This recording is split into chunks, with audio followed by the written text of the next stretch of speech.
Welcome to episode 20 of the Lorefield podcast, and welcome to the first half of 2023. That's right, we are officially in Starfield's release window, and the hype is palpable in the air. There's tension, there are rumors, there are good old-fashioned Reddit leakers, but don't worry, we'll round up all of it and break down all the recent Starfield release date news so you can be up to date on the latest information there. I'm your co-host Mitch, along with our wonderful other co-host Lexi. Hello. We're also joined for the second time by videographer and Appalachian mountain man, Red Wolf. Welcome back. Oh, that was dumb. Hey. Good to have you back. And for the first time on this show, making his podcast debut, not just on this show, but any show, following a beautifully crafted analysis of Starfield's artifacts and main quest, the main topic of today's show, it's Suke, the Sukemobile. Welcome. Yo, couldn't be happier to be on here. Thanks for the invite. Awesome. As is tradition, we'll be asking you to share your Bethesda story and what led you to the Starfield hype train. And in just a moment, Lexi will give us the rundown on what the heck has been happening in the news since last time. But first, we wanted to give a warm thank you to Widgeku1988 on Spotify, who left us a super positive, encouraging message just saying how much he looks forward to the podcast and everything, and put a huge smile on our faces. So thank you so much, Widgeku. All right, Lexi, do you want to give us a little breakdown on what's been happening? Because, well, there's been a lot. There has been a lot.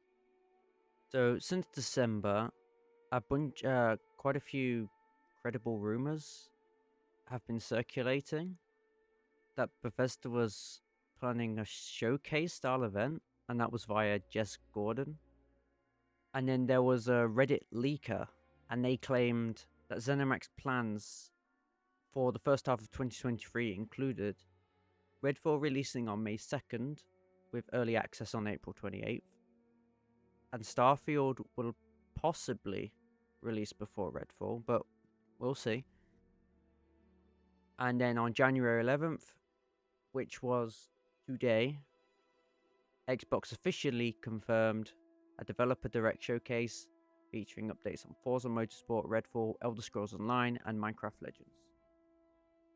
Sadly, Starfield will not be at the showcase, but it will get its own showcase at a later date, which the date is unknown. But that's our news segment. My goodness. Okay, so we have Starfield possibly coming before Redfall, so in April, and then we also have it getting its own showcase after January 25th. So my question for the two of you is, what is the shortest window you could possibly see Starfield getting its second showcase, so to speak, and the release? Could it be 2 months, 3 months, 2 weeks? What are you thinking? I think the shortest possible is a month. It's just a random guess. I think it's about a month. I mean, they need a couple weeks to get everyone excited again. I mean, everyone's definitely excited, but if they just had a 1 week cycle, I really don't think that would pull in all the people they need to, especially because they need people to actually buy the game and not just download it on Game Pass like most people will probably do. Wolf, what are you thinking?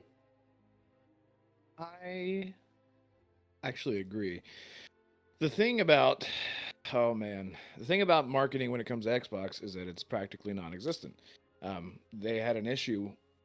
I mean, this has been an issue for a while. Look at what happened whenever Deathloop's exclusivity deal came to an end, and it came to Xbox. There was no marketing whatsoever. It just came. And then High on Life did extremely well. It became the #1 Game Pass game. Even just #1 on Steam for a while.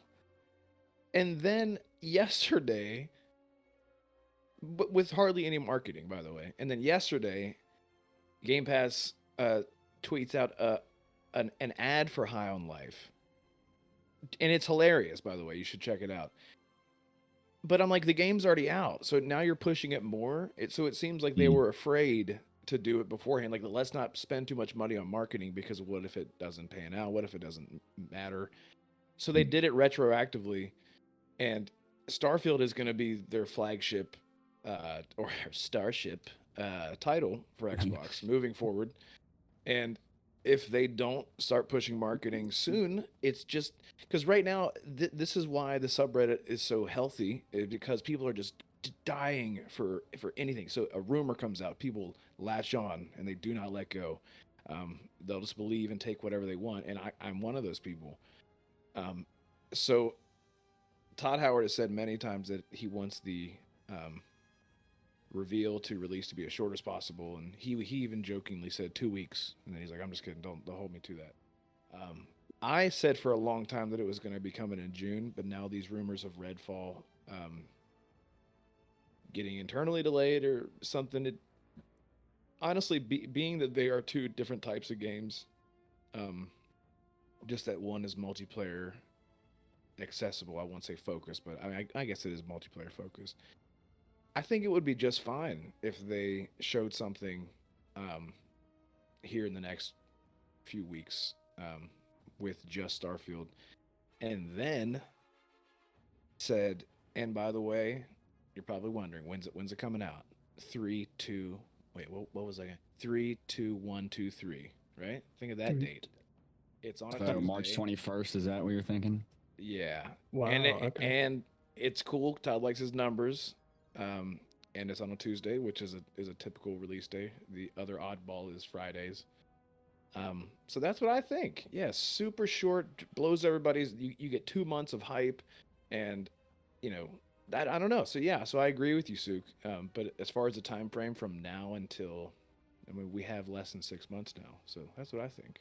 Yeah, I feel like I would love for it to come out in March. My birthday's in March. But Oh. honestly, I think they're going to take as much time as they need to. And I think they gave themselves 6 months, and I think they're going to take every lick of that they can. I don't think they're going to go past E3, which is going to be in June at some point. I don't think they're going to release it after then because, the last E3 was, hey, these are the games coming out within the next 6 months. Like the E3 is like, hey, these are the games coming out before the next E3. So I think they're going to literally, I wouldn't even, dude, I wouldn't be surprised if they held this to 5 minutes before E3. I'm joking with that, but I would really not be surprised if they held this until as much time as possible because, hey, they need the time. This is, at least to me, this seems like Xbox's biggest game. Like, this seems like the halo of this generation. And, knowing Bethesda and their track record for coming out with games that just absolutely push the boundaries in every single sense, but in doing that, you hit bugs and other things. I think they're gonna try. I think Xbox, their biggest thing here is, hey, when we get you guys as a studio, we're not only giving you guys money, but we're helping. So I think their biggest thing here is Xbox needs to show itself as the thing that changes the studios it gets in a positive way. So I think what Xbox really needs to do here is release Starfield in a non-buggy state to show the world that Bethesda can do it even when they're pushing the boundaries more than any video game is at the time, and B, if you have Xbox on your side, that will help exponentially. So I think they're going to take as much time as they need to, and they need to do that for those reasons I just said. This might be a reach, but I want to ask, with Xbox being on board, we've talked about Todd's preference for making that window between showcasing and releasing as short as possible. Let's just forget the 2021 or 2022, I guess, gameplay for a moment, and just look at this next showcase we're going to get and that time window. If that's several months or something, does that speak to the amount of freedom and control Xbox is exercising over Todd Howard? Because we know what he wants and what he prefers. Yeah, that's a good point. I think that I said it was going to be a month because I think it's going to be a conglomeration of what the two want. I think it's going to be, hey, he wants a couple weeks, but they're going to be like, hey, man, that's just not how, marketing cycles work. We need a little bit extra time. We'll give you a month. So that's why I kind of sat in that month area. Okay. And I was also wondering how Game Pass might play into this because less people are going to be pre-ordering the game and more people are just going to be downloading it when it releases via Game Pass. Could that maybe shorten the window and enable them to do a couple weeks maybe? Okay. This is what I've seen tossed around, and I'm going to talk about something that was said recently, which you might find interesting. I think we will get the Starfield deep dive around March, and they'll give us a June date. Now, I think this because you get a full deep dive, and then literally the week after E3 the game releases. So you get 2 deep dives and marketing pushes before it comes out. I don't think that they're gonna do the double E3. Like you just can't. Like it's like, hey, these are the games coming out in the next 6 months, not hey, we're gonna have 2 E3s for this show. I don't. Yeah, I think they're still gonna do E3. I just think now what they're doing is they're taking the Nintendo Direct approach and the state of play approach, which is good. Yeah. It means they can do more marketing. But I think E3 will still be the big one. Yeah, and a week after E3, they've had 2 big marketing pushes. I think that's more than enough. And Todd gets to do what he wants to do, because I believe he said if it was up to him, it'd be a week. But ZeniMax wouldn't let him do it. You know. That's the thing. I'm trying to think of any other studio that could get away with something like that. And I'm not being specific on like a week, but can you imagine if there is this big deep dive into Starfield, and again, like I said a minute ago, and then at the very end, and it's like, and so now, and we have a release date. It drops. It's available now or something. It would do so. I mean, my question is like, who else could get away with it? I think that it would work. I think it would just, the internet would absolutely break. And then you don't need your marketing, and that, I mean, and then they could do the marketing in retrospect and say Starfield available now. And I'm not saying it has to happen that way, but they could say it drops next week or it drops in 2 weeks from now. Mic drop, you know, that kind of thing. Bethesda could get away with it. I just feel like they could get away with it. If they did the mic drop, though, see, my big thing is about this. It's like they need to sell the game. Game Pass isn't what's going to make them money. They've already gotten the deal with Game Pass.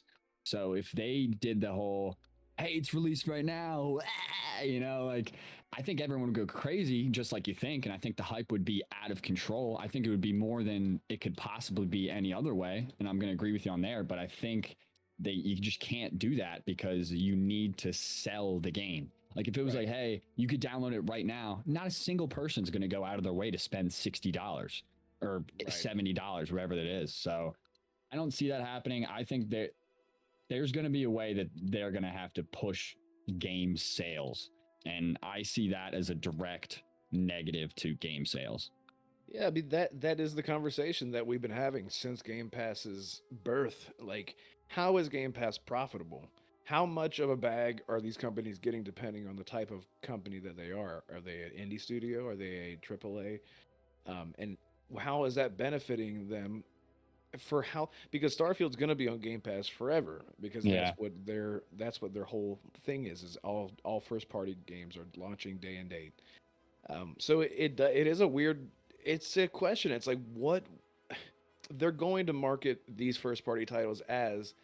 Get it on Xbox Game Pass day one for everything. They're not going to say buy it or get it on Game Pass. It's a weird marketing thing. Yeah. I don't know. It's just such a weird question. Like, how does that?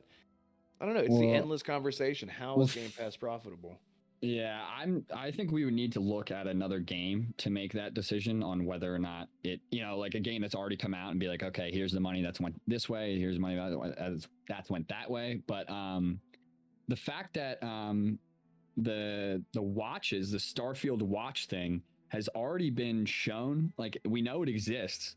That is clear. That's a clear representation to me that pre-orders are going to be a thing, and a pre-order collector's edition is going to be a thing. And if a collector's edition pre-order is going to be a thing, then pre-orders are going to be a thing. You know what I mean? Like, so I really think they're going to be like, hey, you guys have a month to pre-order it, blah, blah, blah.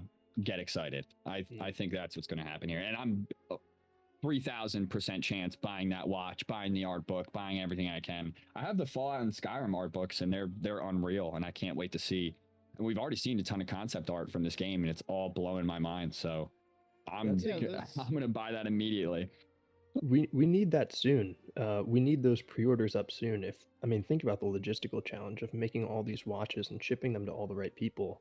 You Yeah. need more than a month to sort all that out I and to think they've let already enough people been, buy them. they've definitely already been made. Because we've already seen them. Yeah, You know what I mean? Like, unless that was a prototype, but either way, I think they've already been made. Because you're right, that's a huge logistical problem. But yeah, I don't know. I think how long do you need to ship stuff to people? A month? Would say so. Yeah. Yeah, and it's one point that there is something to be said about Game Pass games that are not first party that would entice you to buy it whenever it is leaving. Um, that's not going to be the case with Starfield because as big as it is, imagine if Starfield comes out and it's like it's going to be on Game Pass for 6 months. Well, people are going to be playing it for the next 10 years. I mean, well, he Yeah. even said it. They even said as much. Yeah, they did. So imagine if then you say now there's an actual incentive to buy it because you get to play it for 6 months when you know that you're going to play it forever. And so, but that incentive isn't there because it's going to stay on Game Pass. But as Yeah, far but as then- marketing and collector's editions, that is a good point. They do need time. I didn't even think about that. Yeah. Actually, I was gonna add actually. I did mention it, but I'm sure you know who Tom Henderson is Oh yeah. on Twitter. Yes. I'm not sure and this. For viewers, if you don't know, he's the owner of Inside Gaming on Twitter. And unannounced, like, hey, he's one of the coverage guys, I guess. Like, he's got some sort of inside knowledge. But he tweeted, like, today, as a reply, someone asked him, Mr. Henderson, could this be an indication that Starfield is delayed past the first half of the year? Responding to, it's a separate showcase at some point. And he replied, I've heard a few people say June, but nothing really confirmed / corroborated properly. I can ask around. So they've sorry. heard June, but not officially, like kind of just thrown around. Okay. Interesting. Yeah, that's huge. Any other thoughts on this news, this exciting news about January 25th? Our next episode will probably be just after that, just for everyone listening. That's all I had to say because I'll just be repeating myself because that's my ADD. I'm like, oh, I already Yeah. said that. Yeah, we all just hope. We are all on copium. Yes. Yeah. I've been on copium since 2020, and so has Mitch. When have we known about this game? Because I've known about it since people there were whispers about it, but I don't even remember when that started. What was that, like 2018? 13. 13 was when the trademark hit. Yeah. Oh wow, I'm way past then. Yes, I thought it was like 2017. Some Redditors in like 2013 were looking through trademarks for like Skyrim stuff, and they did stumble across the Starfield trademark, but nobody really thought much of it. I just remember in 2015 and 14, pretty much my daily routine for those 2 years was to wake up in the morning, and I wasn't on social media or anything, so I'd just Google the games I was excited for to see if there's any news about them, and they were Star Wars Battlefront, the 2015 one, still one of my favorite shooters of all time, Just Cause 3, and Starfield. I would Google those every morning. Yeah, I've been on that Googling Starfield train for a little too long now. That's how I ended up here. It's a journey. But all right then. I think we can go on then to Suke, your kind of story with Bethesda. You just alluded to it. Yes. Tell us how you got here. Everyone has their own story. It's amazing.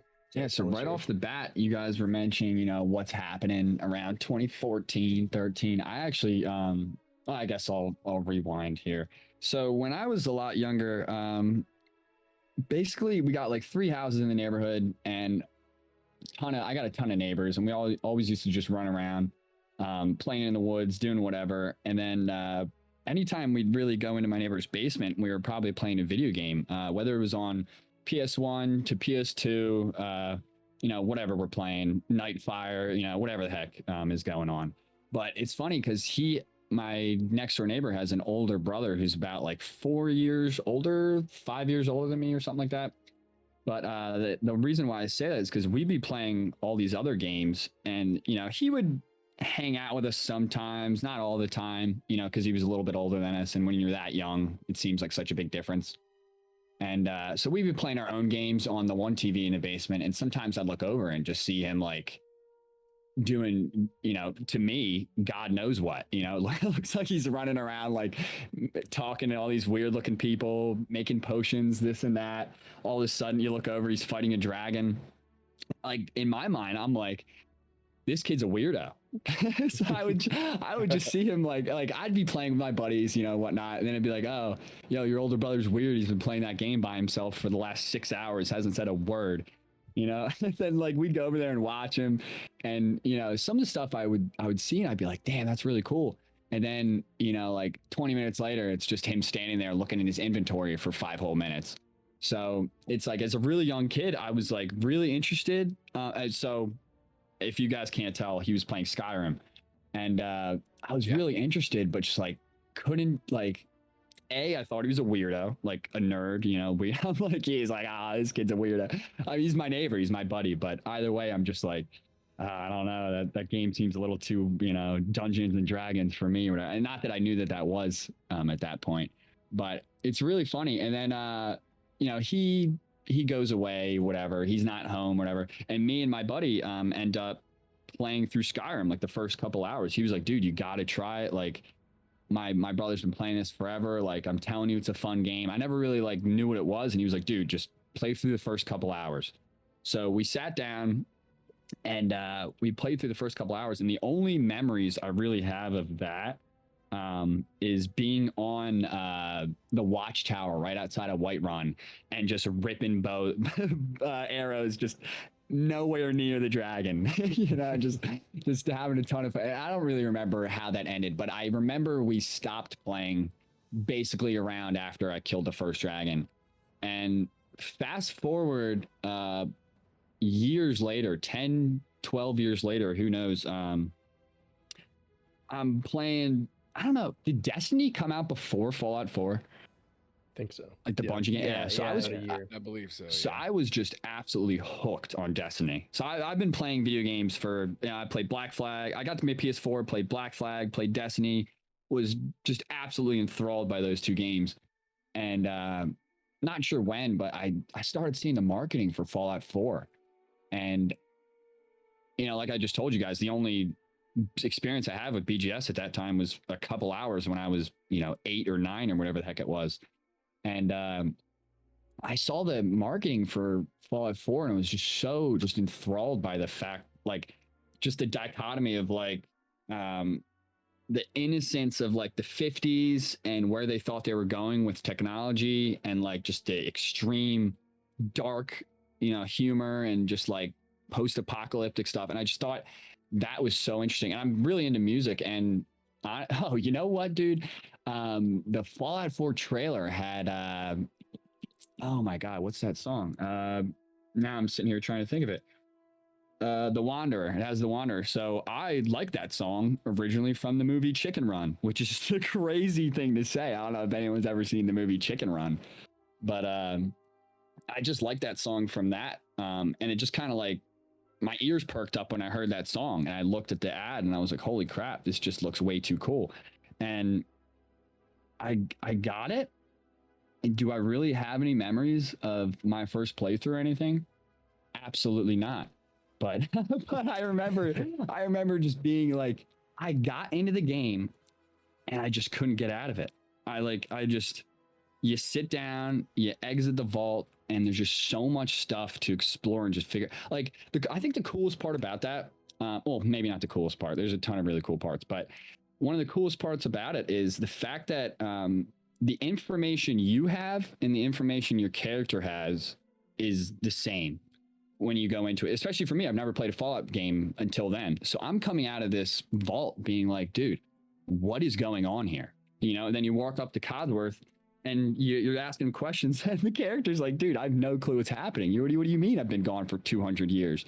So it's just things like that. It's just so interesting, and like just how they come up with stories is just so awesome. And how I kind of talked about this a little bit with the last Starfield video, but I just think it's the psychology of how humans react to that horrible environment is just so interesting to me, because there's a facet to every single, like there's a person that thinks each different way in that game, and it's just so interesting to see how other people react according to Bethesda and how you would react within that world.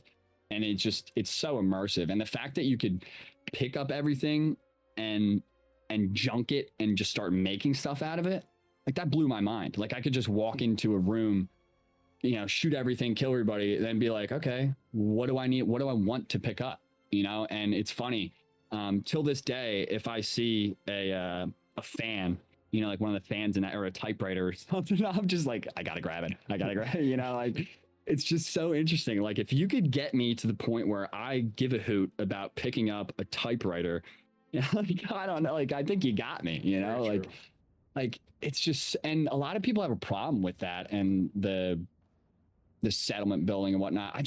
For me, being my first experience, it was just so immersive. It was like you could actually change the world. Like you could actually build your own thing. Like you're actually in the world. Like, and that's one thing that kind of not takes away from the older games, but it's just like when people like, oh, the older games, like, like Bethesda, what they do every single time they make a new game, it's like, how can we make this the best possible? Like they might, there might be some issues with Fallout 4, the story. If you replay it 1,000 times, it's like, okay, there's only really 4 options to every dialogue or whatever. There's a bunch of things like that. But what I'm trying to say with that is that they really pushed the immersiveness in that world. And it's just really awesome to see. And then, so I fell in love with Fallout 4, couldn't get enough of it, watched, I played through the game a couple times, whatever, watched almost every single YouTube video I could get my hands on about the lore, just trying to figure out, did I piece each of these rooms together right? Because that's the thing. It's like environmental storytelling. Every time you walk up to somewhere, like no one, like not no one, sometimes this happens. Sometimes people walk up to you and like, hey, this is what happened in the area. But a lot of the times you just have to piece things together.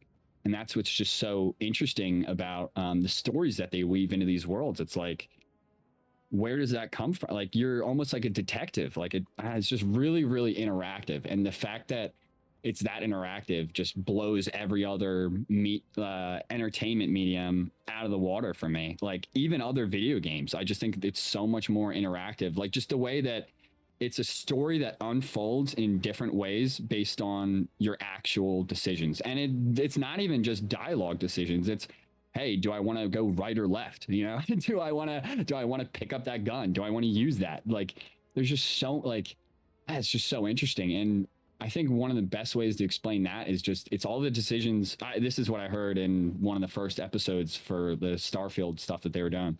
It's all the decisions that you make or that you don't make in the game, or like what you didn't do in the game that makes your playthrough unique. Like if you do everything in the game, it's not going to be exactly the same because you're doing things in different orders, but I think you guys understand where I'm going from there. It's just so interesting.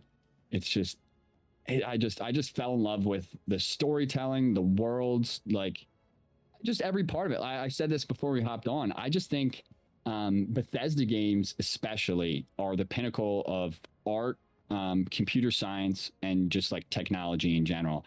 There's every single facet of art in these video games, from storytelling, like I was just talking about, to 3D modeling, to drawing, painting, sound design. Like you can just go on, and it's just so insane that all of these wonderfully mastered people are just putting their all into this world and trying to make it as immersive and as interesting as possible. And dude, they do a hell of a job. Like, and I've been going back and so since I fell in love with Fallout, I basically went back and played every Fallout game except for Fallout 2 is the only one I haven't played yet. And I just fell in love with that. And I was like, dude, I love Fallout. And I had my buddies, my neighbors, like a couple years ago, dude, you got to play Skyrim. I know you love Fallout. You can't stop talking about it. You got to play Skyrim. Yo, I didn't play Skyrim till last year. What? Wow. I didn't play Skyrim till I think like a year and a half ago. Literally it Wow, blew dude. my mind. So I've played it before, but my memory, like I told you guys earlier, is not the best. And I'm going through by myself on the PS4. You know, I bought it, whatever. I'm going through it, and I'm coming out of the. I come out of hell, you know, whatever. You go into the depths of Helgen, whatever. You get out of the cave with the bear, and the world opens up. Yeah. And what do you see in front of you but Bleak Falls Barrow, which I remembered as a kid going into that with my buddy. And I was just like, oh my God, here I am. Like, this is it. And it just blew my mind that it's like that. I don't know what the word for it is, but the fact that they show you things in the distance and it's like, dude, you could go there. Like, if you want, just do it, you know? And Yes. it just something blew my mind about how I don't want to say perfect, but how just wonderful that opening couple hours of Skyrim feels. You walk out, you see this just insane looking architectural, ancient Nordic, you know, cave mountain looking thing, and you're like, dude, I gotta check that out. And then you walk with whatever the heck his name is from Riverwood. You walk with him down to the town. You know, you talk to his wife or whatever. But it's just so interesting. You see Riverwood for the first time. You're like, dude, this is literally like the perfect little medieval village. Like, right. I just everything was away in so the forest. right, dude. Yes, Like so right next to sick. the river. Like it's just so awesome. And the first thing that happens, I mean, other than you walk in, the lady's like, "Oh, dragons!" But Right. you walk into Now, the mother. yeah, you walk into the shop, the general goods store is there, and the dude's like, "Yo, you know that crazy thing you just saw walking down here? You got to go in there and grab that golden claw." Like, it's just like, oh, that's perfect. I wanted to go there anyway. You know, like, Yeah. it's just so awesome. And then you come out of there and you're like, okay, well, where's Whiterun or whatever? You got to get to Whiterun's the next thing. And then you get over that ledge and all of a sudden you see just this huge valley with just this ginormous Whiterun in front. I don't know. Basically what I'm trying to say is I was just blown away when I played Skyrim for the first time. And it's funny because I played it, it came out in 2011. What's that? Jeez. Almost 10 years later. Like, and I was blown away. I couldn't believe it. I was like, this is awesome. And oh my God, it's even kind of funnier than that. I played Oblivion for the first time maybe 3 months ago or something like that. That's interesting. Dude, honestly, I think it's better than Skyrim. A lot of people feel that way. Dude. A lot of people feel that way. Honestly, dude, the questing in that game just feels awesome. And the fighting this might sound stupid, but I feel like it just feels better than it does in Skyrim. Like the blocking in that game actually feels like you're doing something. When you block an attack from the other person, they actually get stunned and you can attack like and, oh my God. And the power attacks, dude, when you move forward, you actually stab the guy. And when you move back in a power attack, you like have a chance to like paralyze them or whatever. Like there's just so many interesting things in that game that I just don't think I just think they kind of took away in Sky. Like, here's a good one. Evolution from Morrowind, which was the move to the left, you attack left, move back, you do the power attack, and then they evolved that in Oblivion. Yeah, I've only played. So now you got to go an play hour Morrowind. more. I've only played like an hour of that so far, and that was like a week ago. But oh man, you're going all wow. backwards. That's crazy. Sorry, I didn't mean to interrupt. I had to no, you're all good, dude. But just insane. Like I just love it. And one of the coolest parts about Oblivion is I start the game and I'm running around. Not that I'm getting my butt kicked, but I'm doing all right. But by the end of the game, like the first couple Oblivion realms, I'm running through them. It's probably, I don't know, it probably took me 15, 20 minutes to get through the first couple ones of them. Dude, the last Oblivion realm, my acrobatics and my speed were so high. I don't know if you guys remember, but in order to get past the main gates in the Oblivion realms, you basically have to go to towers on the left and right and unlock the gate in front of you. You can just jump around it. Yeah, I was so high level with the acrobatics and speed. I was like, screw that. I'm just gonna jump around it. And so I figured that out, and I figured out well, the day I beat the game, I unlocked a roll mechanic.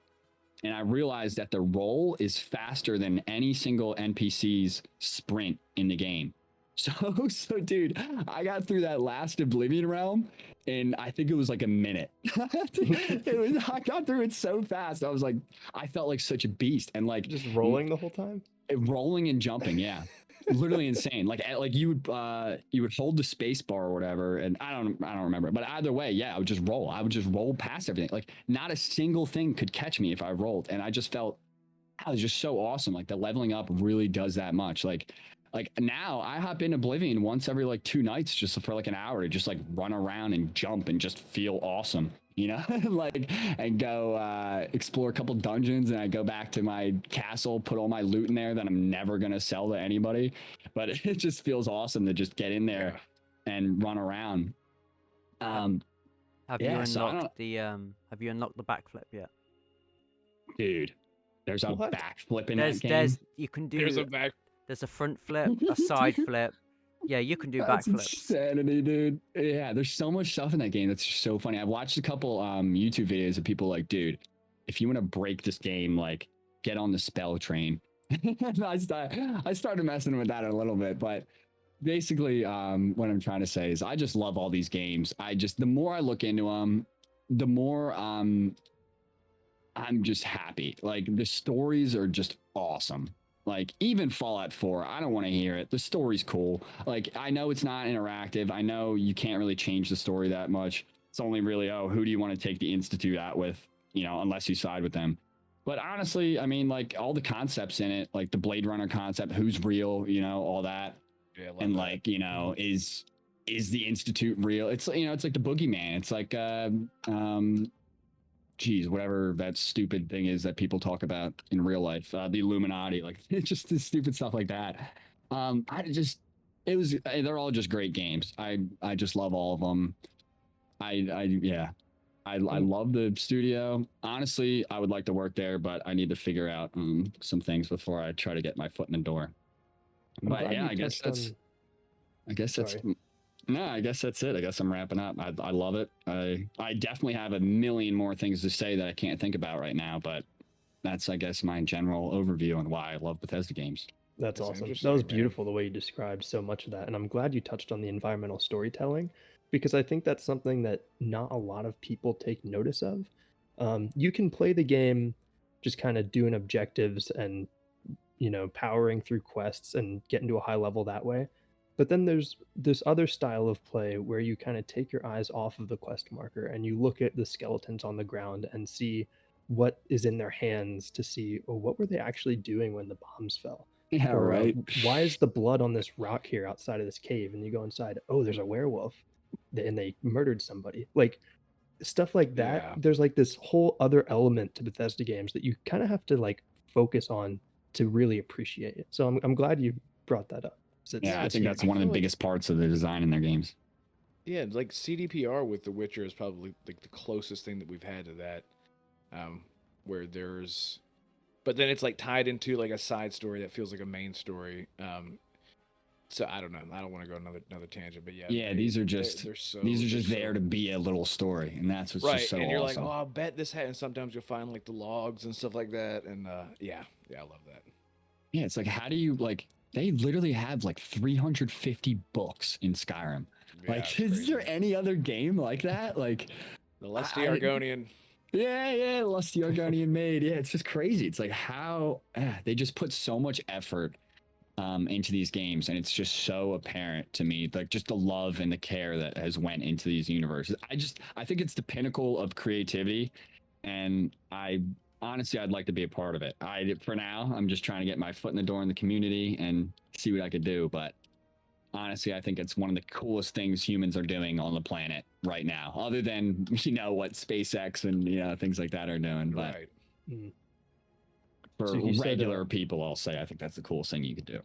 You said there are 350 books in Skyrim. Something like that, right? I think about 330 of them are the copies of the Lusty Argonian made that I have stocked up in Bree's home. Yeah, he just made a house out of the books of the list. That's awesome. With That just a is so chair and a awesome. lamp. Exactly. That's all you need. Oh my gosh. It's like the classic gamer setup. You just see a mattress and a TV. Right. Yeah. And some troll Yeah. fat. Oh, Yeah. Yeah. There you go. I don't know what you're doing with that. Oh god. I might get that. That's awesome.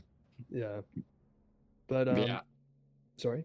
No, I was just gonna say, yeah, just couldn't be happier about this company and what they do.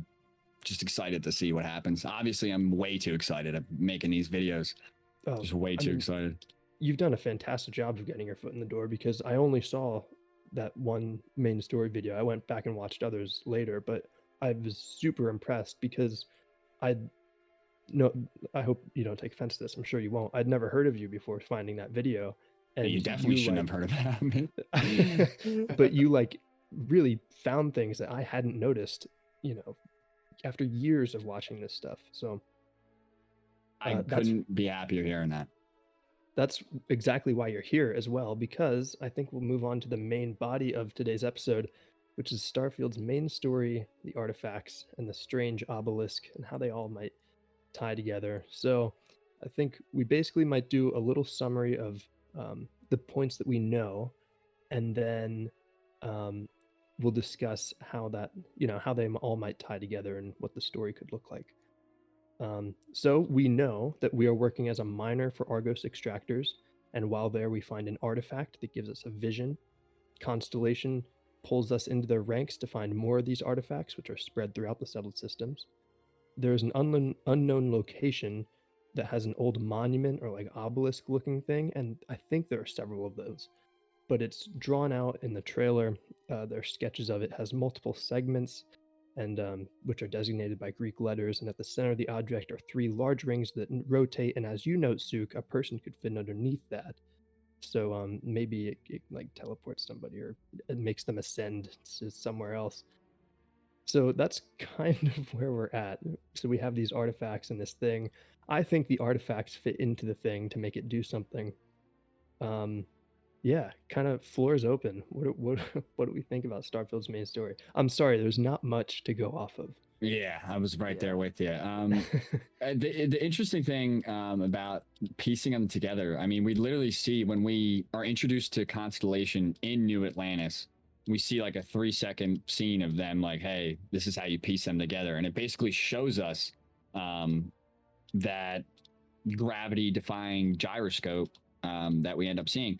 And what's interesting to me is that that gyroscope thing looks different than those 3 rotating rings do in that picture, because the gyroscope is completely it's not touching anything else. It's breaking gravity. It's just floating there.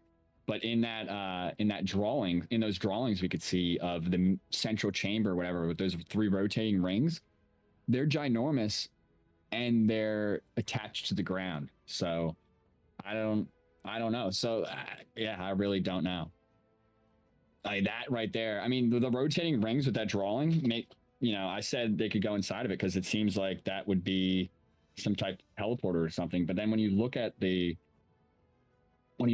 gyroscope thing, like, do you really think we could fit in there? Like with it rotating around and everything? Like, I don't know. Honestly, I kind of think that if we look at the poster, when it's activated, it looks like it's like shooting up somehow. And I feel like it opens like a wormhole or something, like either above the thing, either above the artifact itself, or when we touch it after, basically, you guys see all those star systems and stuff that look like the patterns, or the patterns that look like star systems. Maybe it's a teleporting mechanism. Maybe, yeah. One of my first thoughts about this is just not what I put in the last video, but one of my first thoughts about where this would end is maybe this thing just gives us instant travel. Like, I know warp technology is already a thing, but that's not instant travel. That's moving space around you, So, and that's going to take a certain amount of time. It seems like what do you guys think about this? could this just be, hey, here's here's instant fast travel? But my reasoning behind like against that is they have fast travel in every single other game automatically. So, but I just don't think that fits the tone of the game. But honestly, it doesn't fit the tone of any of the games. If you play them in survival, they're 10 times better, at least in my opinion. So I don't know. I don't think I'm right with that. I just kind of wanted to throw that out there and see what you guys think about just that fast travel thing for a second. Lexi, I'd love to hear from you on this. Yeah, I have some really deep thoughts, so bear with me, Wolf. you won't be waiting. Oh god, yeah, please. So deep Adele could roll in them. No. I'm just gonna say this first, and we'll talk about it later. I think Constellation are gonna be the bad guys in the end. Interesting. I never even thought I about that. think that's gonna be the twist. Like, what I find suspicious is we discover this artifact, and then Barrett arrives. How did Barrett know the visions happened? Like, that's sus to me. That's major sus. I don't know if that happens right after, but it seems like it does. Barrett Well, it seems like takes you. they've already found multiple of them. Yeah, but how did they find you? Kind of like, you've just witnessed it, how... Unless, like, you report it after and then they call I have a Constellation. theory on that. It seems like we meet, if you're talking about the guy that walks up to us and is like, hey, did you see the visions? It seems like that interaction right there is at the New Atlantis spaceport. So I think what happens is someone's like, hey, like, you found that artifact or whatever. I'm pretty sure those Constellation guys are looking for it. Go to New Atlantis, check in with them. I think it's something like that. Okay. Yeah, so I have I'm gonna sound like a psychopath. I have literally watched the Starfield 15-minute showcase. I mean, at least like 100+ times.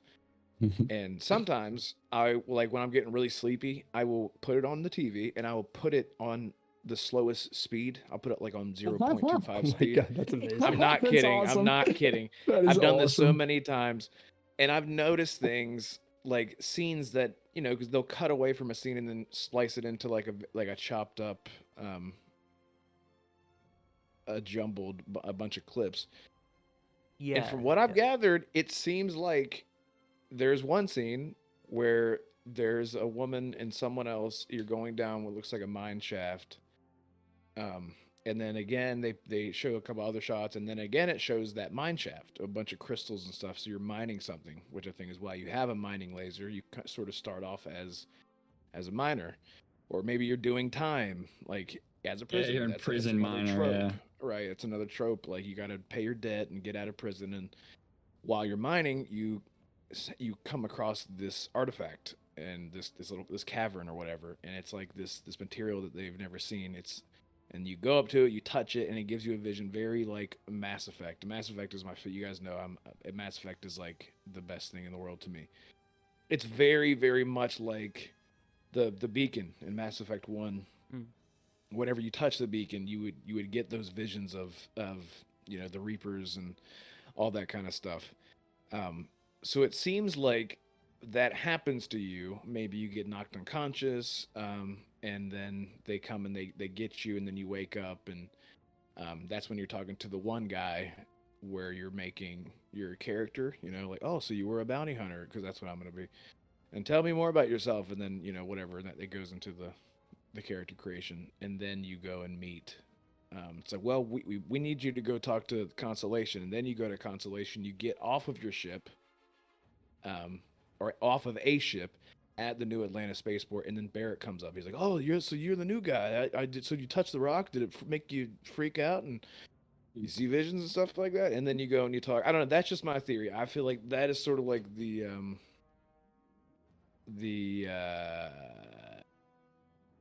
order in which those events take place. I think because the minor thing kind of makes sense to me. They showed that so much. It's like, why?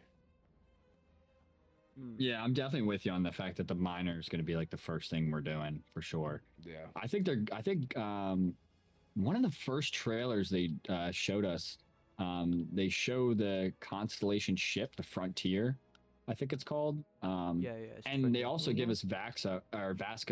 I think we're gonna. I don't think we're gonna have our own ship, to get to New Atlantis at first. I think after we talk to Constellation, Right. and Exactly. accept, they accept us or whatever, they're gonna give us the ship and Vasco and all that stuff. Exactly. Yep. True. Because they would have to like transport you. You know, it's like, oh, something happened to you. Well, Constellation wants to know about this. This is what they've been looking for. They take you to New Atlantis. You get off of the ship and then meet Barry. And he's Gotcha. like, I thought you were "Oh." saying yeah. that you take No, the not Constellation your ship ship. there. Gotcha. No. Yeah. I have a question. Oh, sorry. No, I was just gonna say, I'm gonna go off on a tangent about the rings, but first I want to say another thing I think why Constellation's the bad guy. They're asking you to go to everyone else who has a piece of the artifact to get it off them.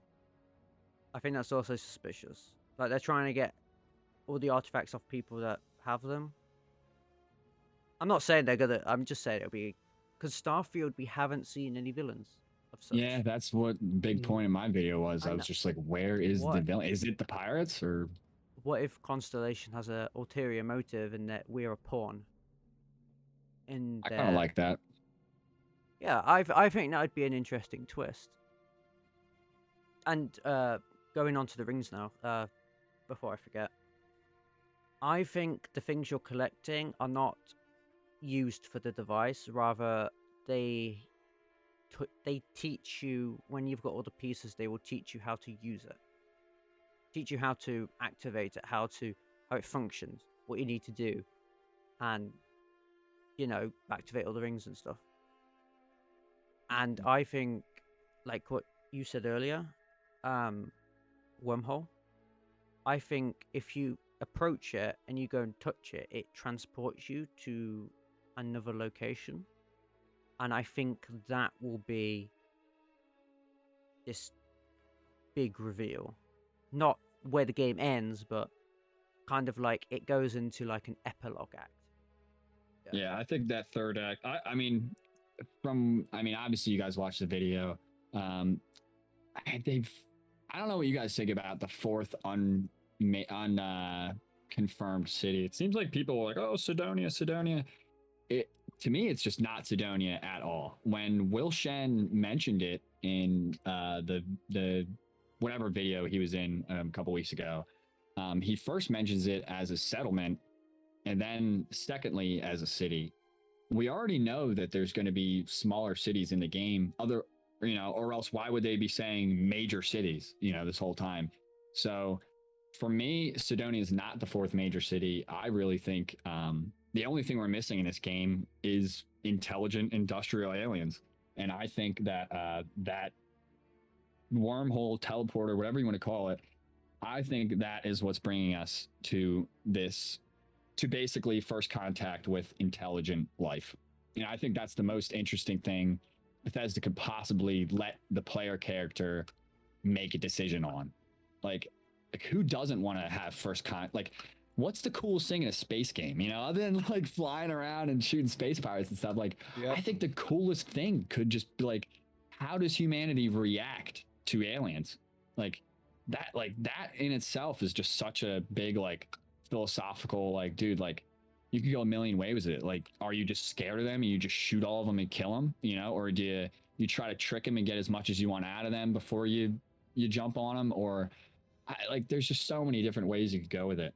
And who knows what they're going to look like? Are they going to be humanoid? Or are they going to be like a floating ball of, energy? Like, I have no clue. Are they I don't know. Have you guys ever seen the movie Forbidden Planet? Probably not. It's like a 1950s movie, but either way, it's a sci-fi movie, ancient race on a distant planet, super great technologically, whatever.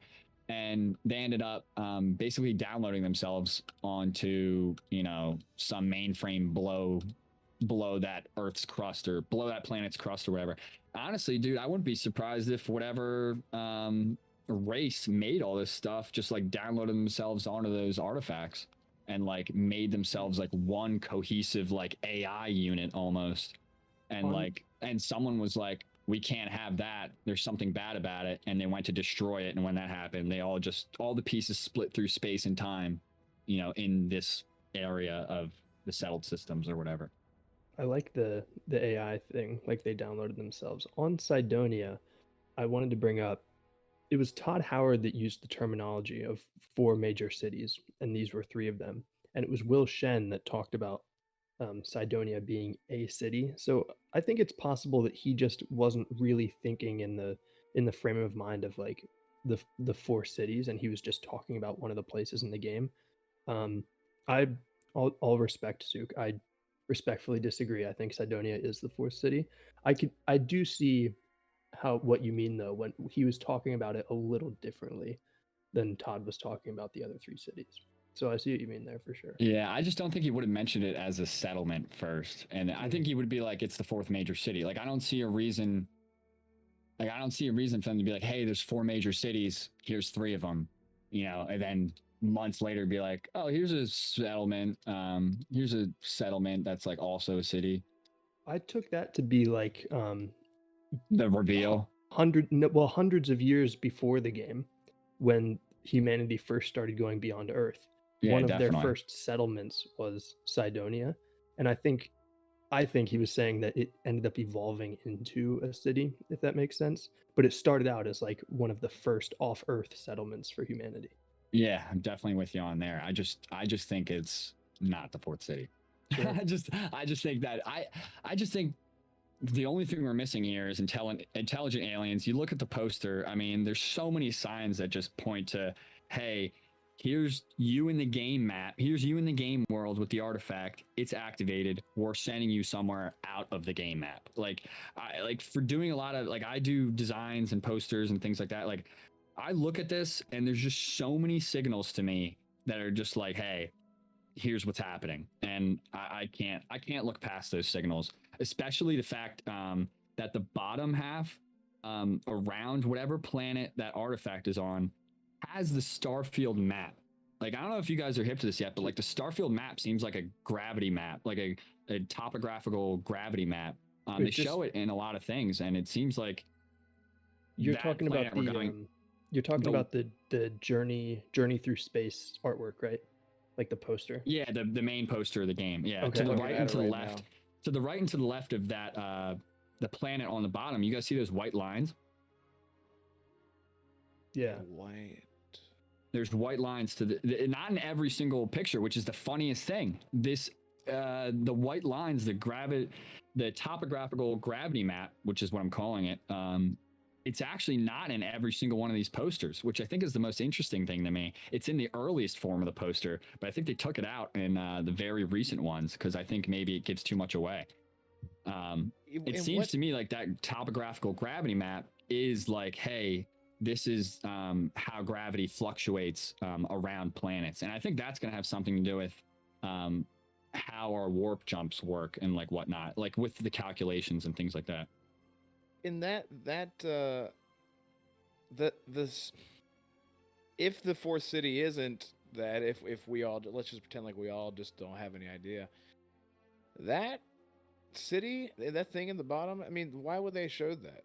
Could that be the alien city that we eventually get to? Like, on the bottom, I mean, to me, that's 125% the activated structure. Right. The structure we saw is unactivated in the drawings, and I think that is it activated at the end of the main story, or at least at the end of the second act of the main story. Right. So you don't think it's a city? You think it's like a thing? No, I think that's the structure that's activated, sending you to where we need to go. You mean because of how it looks like your ship is being launched out of it? Yeah. Okay. I don't think the ship's being launched out of it, but I think that's a visual representation of what the artist is trying to convey.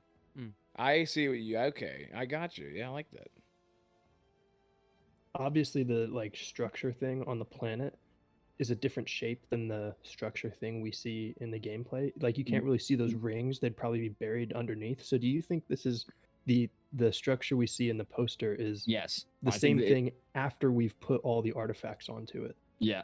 Yep. Okay. I think it goes from inactive in the drawings that we see to active there after we do all the things we need to do, aka collecting the artifacts and piecing them together. Okay. So yeah, to me, honestly, it seems pretty clear. It's just what happens after we activate. Basically, to me, it's like, hey, where does this send us? But why on earth would they ever like it? In reality, there's no planet above. That's just an artist's like. I'm trying to think of the right word here. They're alluding to the fact that there's a planet above with just a couple brushstrokes, like that. You know what I mean? Like, you guys see what I'm saying by that? Yeah. And it's behind, like, if you also look, it's behind those two people's heads. And to me, I'm kind of sitting there thinking, I think the city's right behind that. You know what I mean? And they're just hiding it. You know, like, there's just so many signs here, especially as an artist myself. I guess I'll call myself an artist. I definitely do a ton of stuff like that.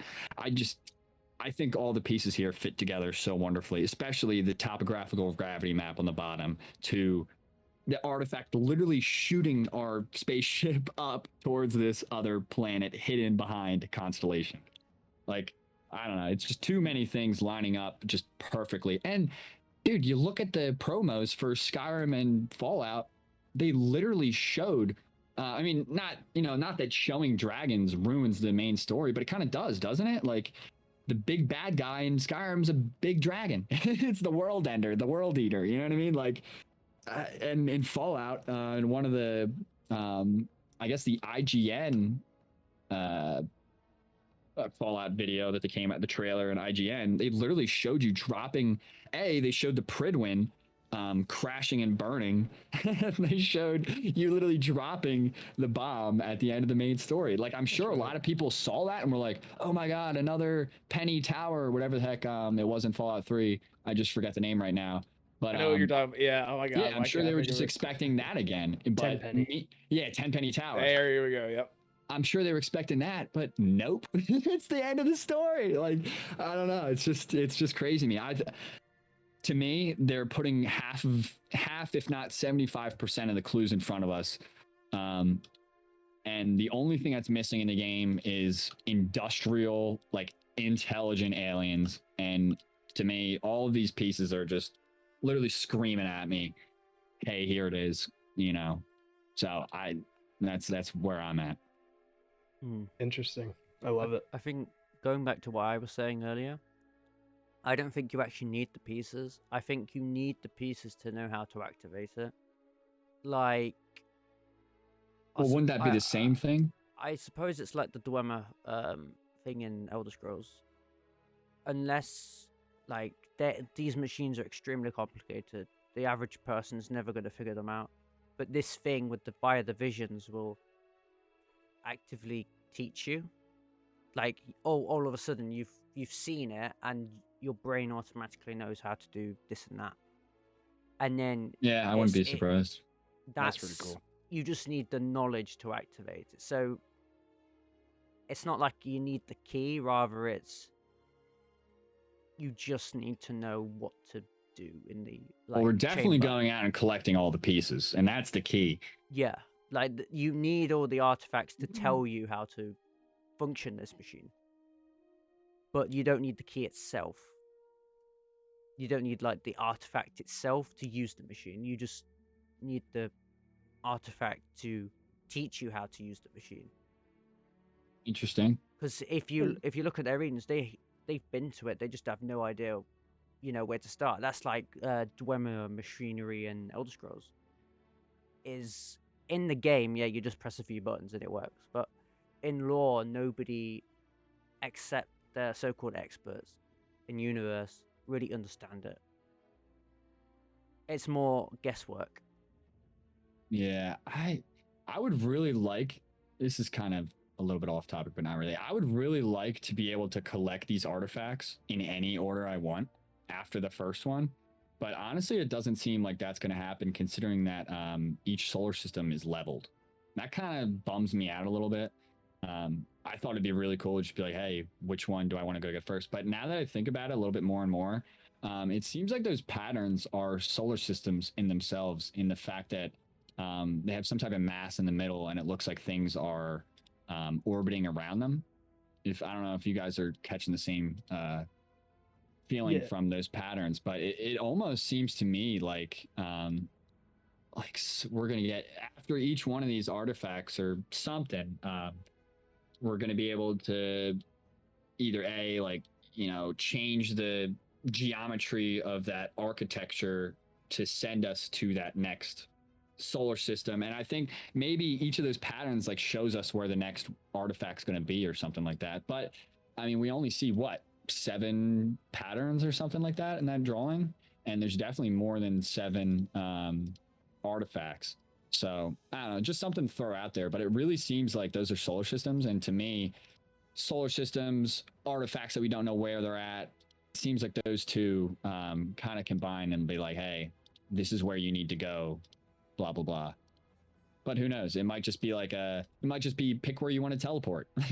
Which solar system do you want to go to once it's completed? I don't know, there's a ton of things, but Just to kind of make sure throwing that out there. the audience is up to speed here, what we're referring to is in the 2021 trailer, I think, on that drawing of the obelisk and stuff, there's also a close-up drawing of one of the artifacts, and on that there are symbols of like these circular patterns, as Suke said, and they kind of look like they could be a system map. So just so everybody knows, that's where we're at.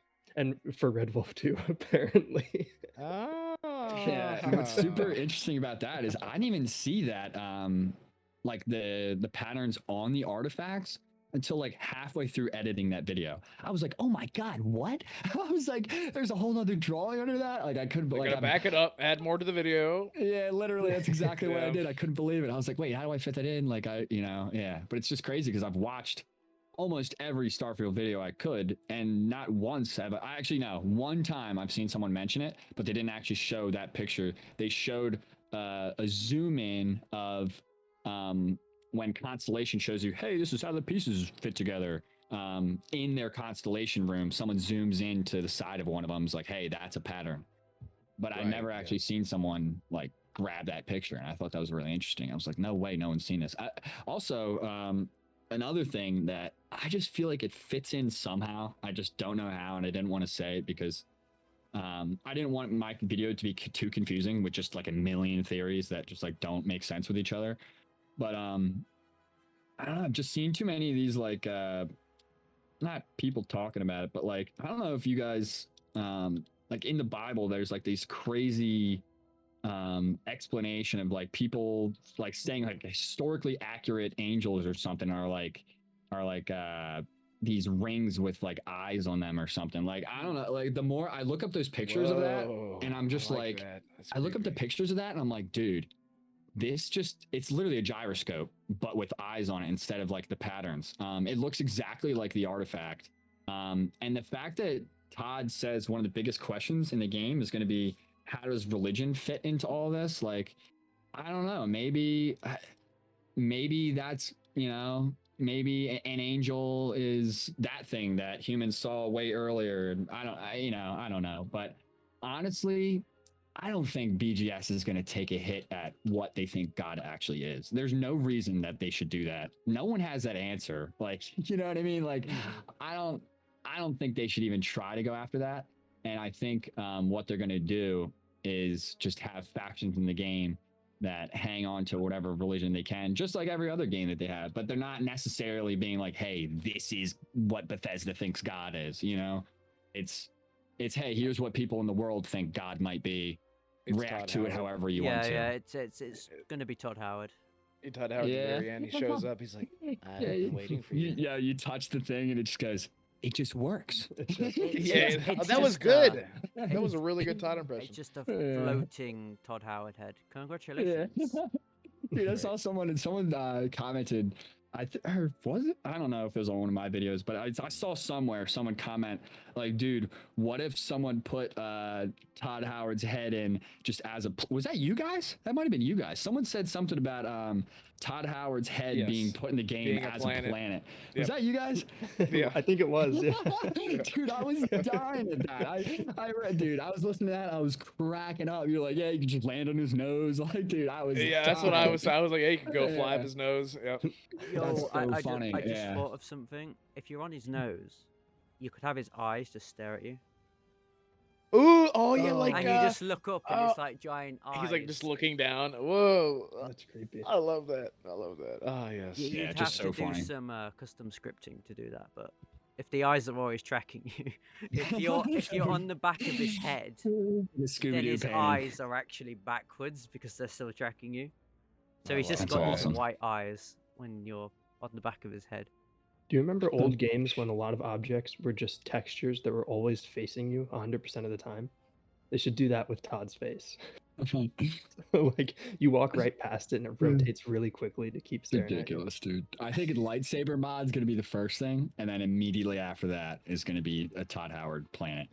If Todd Howard head anyone, planet. okay, if anyone from Bethesda is watching this, don't tell Todd. I'm sorry. Don't tell Todd. Yeah. We go overboard with the Todd memes. Yeah, we're all sorry. Yeah. Oh, very sorry. Yes. I'll try to bring it back. I don't know if we can. It's hard to after talking about Todd. But Suke, I love what you say about one artifact pointing to the next one because it fits so well with the leveled systems approach That's exactly yeah. that Yep. I mean, they have to have some set path because they don't want you going into the level 40 system when you're level 2. Yeah. And I think you find the first artifact, which we have no choice over. It happens in the prologue while we're mining. That sets you off in the direction of probably one in Alpha Centauri, which is like a level 3 or 4 system. I hope it opens up eventually. Yeah, same here, but I honestly don't think it will just because like we said it's leveled. But maybe there's like 3 within each level, so who knows? That's what I was thinking, yeah. Yeah, here's what I'm thinking, right? It's going to be an experience to play all this, and for me and Mitch, it's going to be an experience to lore absorb, I guess, as much as we can, because we got to start making lore videos. Yeah, right. But yeah. here's the thing: speedrunners, they are going to ruin how you think of playing the game, because they're just like skipping across the map, but they're gonna be, wall clipping, teleporting, using save teleports, all this stuff, and it's like we beat Starfield in under an hour, and it's like what? And say if the teleport, it doesn't you don't need the artifacts, like they just activate it. Like they sequence break just to activate it, and then Like they beat glitch the into it game. or something. That would be funny. I could see that happening. They figure out how to glitch through getting all the artifacts and just have it activated. Or if they need the artifacts to get to that point, they just jump straight to the high level systems and just see what they could do. Can you collect it? Yeah, I mean that's the cool thing. Like once you play through the game for the first time, like do you know where all the artifacts are? Or after that first one, is it like, I don't want to say, is it randomly generated, or are there like multiple spots it could be on the certain planet? Like there's just so many different ways they could go with it. That's just really, really interesting. Wolf, haven't heard from you in a minute. What are you thinking with finding the artifacts?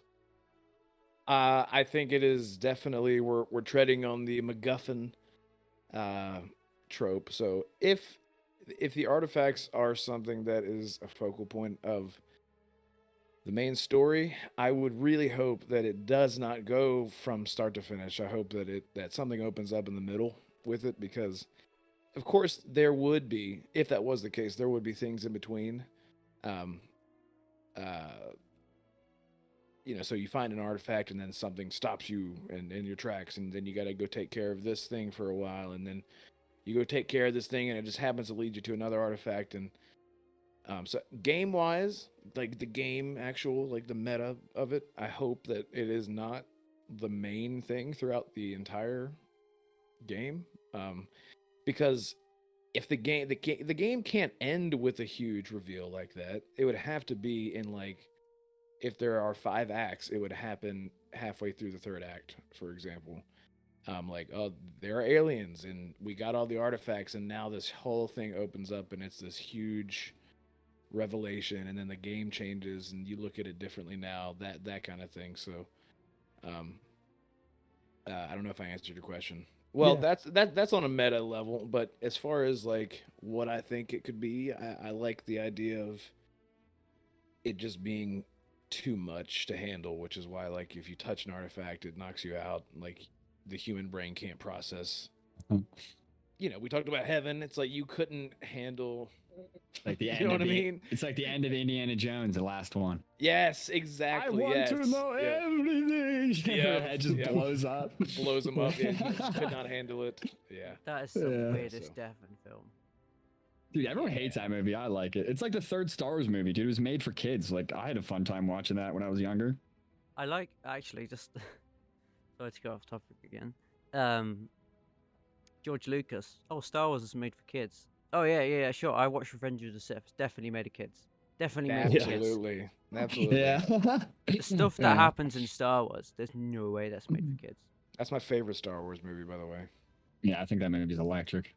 Oh yeah, God, it's so up good. I there for cry me, too. every single time I watch it. It's just like God, this kills me. Phantom Menace is kind of a pointless film. I like all of them. Yeah. Attack of the Clones, it was better. I mean, we got to see Yoda fight, but he was Yeah, just that was cool. He was flying around. yeah, he's just like somersaulting, jumping off walls. Yes. He's like literally yelling the whole time. He's like, if you like listen to it, you can like hear him. It's so funny. That's electric. Yeah. Actually, here's my controversial prequel statement. I don't know if I said this last episode. Mitch, you can correct me if I didn't. I think Jango Fett is better than Boba Fett as a character. I think you said it off air. Because he changes, because he goes from I- like a I- little innocent kid to a beast. No, Oh Jesus, that's his dad. I'm tripping. Boba's Okay, I the was like, younger what one. do you Yeah, my mean? bad, guys. Jango in the prequels because he's like a gunslinger. He's an actual Mandalorian, Right. and I right. don't like his armor. It looks a bit. I know it's Boba Fett's armor, but or Boba Fett. I've never said that right. It Yeah, doesn't Boba. matter. Tomato, Yeah. tomato. Yeah, that's fair. But I don't like Boba's gun. I like the gunslinger kind of. The rifle. Yeah. I prefer agree. Boba's armor though, but I think Django's a cooler character because he's more. I guess he actually talks for one. He's got the finesse. Yeah. Yeah. And I love Boba Fett's new version of his armor where he's got like a little skirt. Oh, I like that. prefer that so much better. It looks so cool. It looks so cool. Yeah, little skirt. Skirt. I'm sorry, you can cut that out. I don't know why I felt I don't know why I felt compelled to make that noise.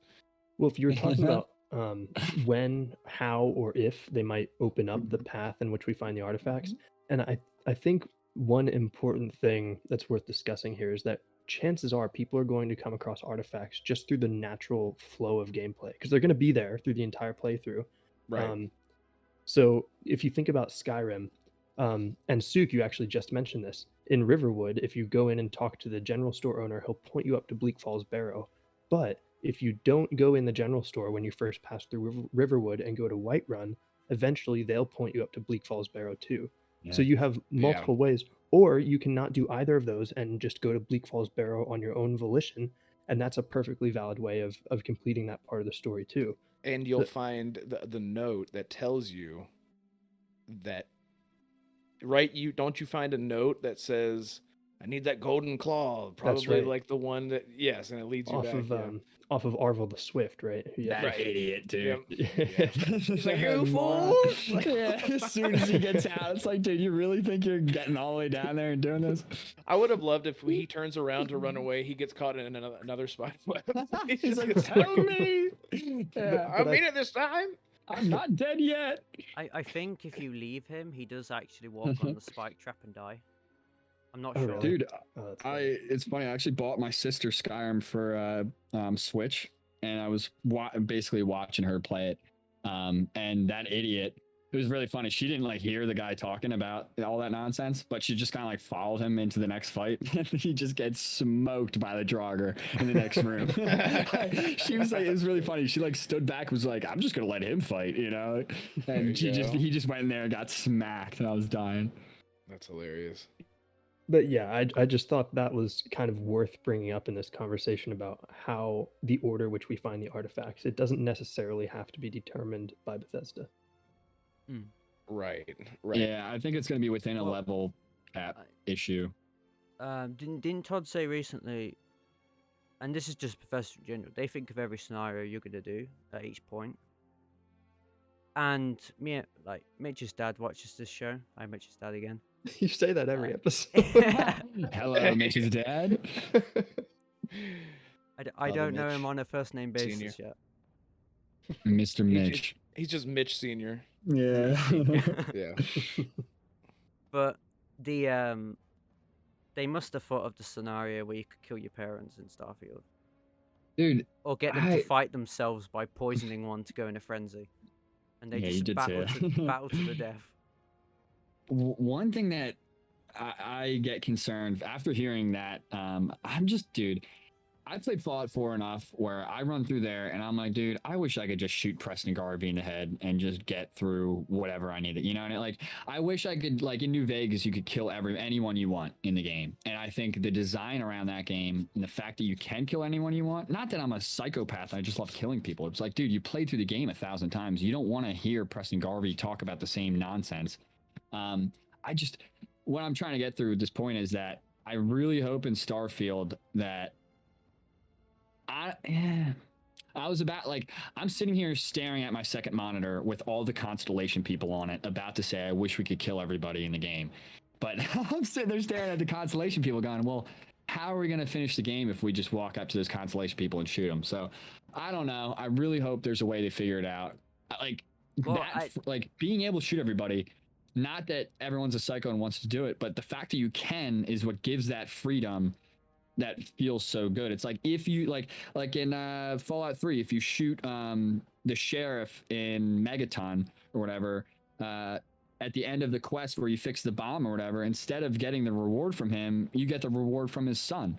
Like, there's so many different ways that they could go with the design of, like, you know, how the story changes with, you know, if you shoot a quest giver, you know, the quest giver will move to a note, another person, or, you know, like, just, I think you guys get where I'm going with that. I'm just really, I hope that they give us more freedom other than, hey, here's all the people that you're not allowed to kill. Like, I just can't stand shooting people in these games or like stabbing them in the game or whatever, and them just like going unconscious. That's something that kind of bothers me. Yeah, they're looking back to their older games. They've said this. They haven't mentioned Morrowind yet, but in Morrowind you can kill anyone. But just because you can kill everyone, if you do kill someone of importance, say you walk up to the last living dwarf, Yagran Bragan, It breaks a quest, right? Yeah, you just kill him. The game will pop up. There'll be like a pop-up box saying, you've you've killed a character that is essential to the story. Do you want to continue this save? And you can click yes or no, and no will let you reload your save. But if you click yes, you can play a broken save where you can't progress that storyline. They could go back to that. So you can kill anyone, but you'll get a warning. Not just in the corner, like a active spell. You'll get a pop-up that says, would you want to continue? It's up to you, but you've broken this quest line. Yeah, that's one way to go about it, but I really think the creative design around switching the quest giver is the best decision they could do. Instead of ending the quest, be like, you get the quest from somebody else. Like a note, like you kill the person, on their body is a note saying exactly what they would have said to you, but written in a different way. You know what I mean? Like, yeah. So I agree that I think there are too many essential NPCs, especially in their more recent games, Skyrim and Fallout 4 namely. But I do think you need some to protect the main story, like the people in Constellation, for example. yeah, that's why So I I think mentioned that. It's basically, I think they're a necessary evil, but I think they need to be a lot more rigorous with who they apply that tag to. Because in Skyrim, after the Civil War questline, I think if you side with the Imperials, you can go in the basement of the Blue Palace and find like the entire Stormcloak leadership just sitting there in the basement with nothing to do. Like, they can die. Like, you have to, they have fetch quests and stuff that you're supposed to return to them and stuff. That's why they're essential. But like, I don't know, stuff like that. You need a small handful of people who are core to the story. They can be essential. That's fine. Other than that, I think they all need to be killable. Yeah, I'm cool with that. Because I did say that. I'm staring at the Constellation people being like, well, we probably shouldn't shoot any of these people. But, you know, is that the Minutemen from Fallout 4? Like, I don't know. Yeah, right.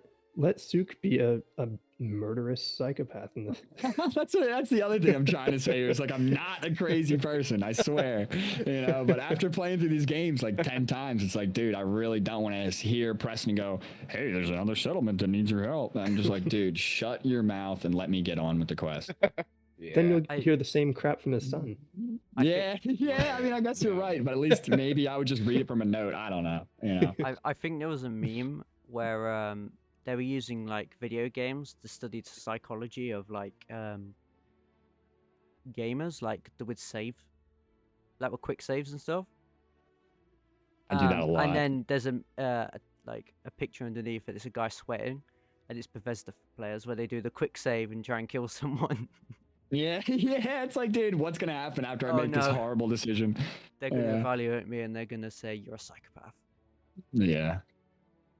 It's just, it's really funny. There's a ton of ways I could go with it. And maybe Preston Garvey wasn't the best example there, but I don't know. Maybe if you killed him in that quest, whoever's second in charge is like, hey, General, what do we do now? Hey, that place is pretty screwed up. Yeah, I don't know. I don't like how, like, I guess, helpful he is to you. He's kind of like trustworthy in the beginning. He gives you the rank of General. He just hands you stuff. And it's like, dude, like, does he? He's just what lazy. Does he give you? Yeah, what does he do? He doesn't do anything. Responsibility. Yeah, he's like, you can just be the thing now. You just be the General. You're our leader. And it's like, I'm like an hour into the game. And he's like, and also go do everything. It's like, what? Yeah, that's what I was about to say. He doesn't do anything. He tells us to do everything. The first thing I do is install the mod that makes him a mute. That's funny. And he will only talk. He will only talk when I want to recruit him as a companion. That's funny. Other than that, he's completely silent.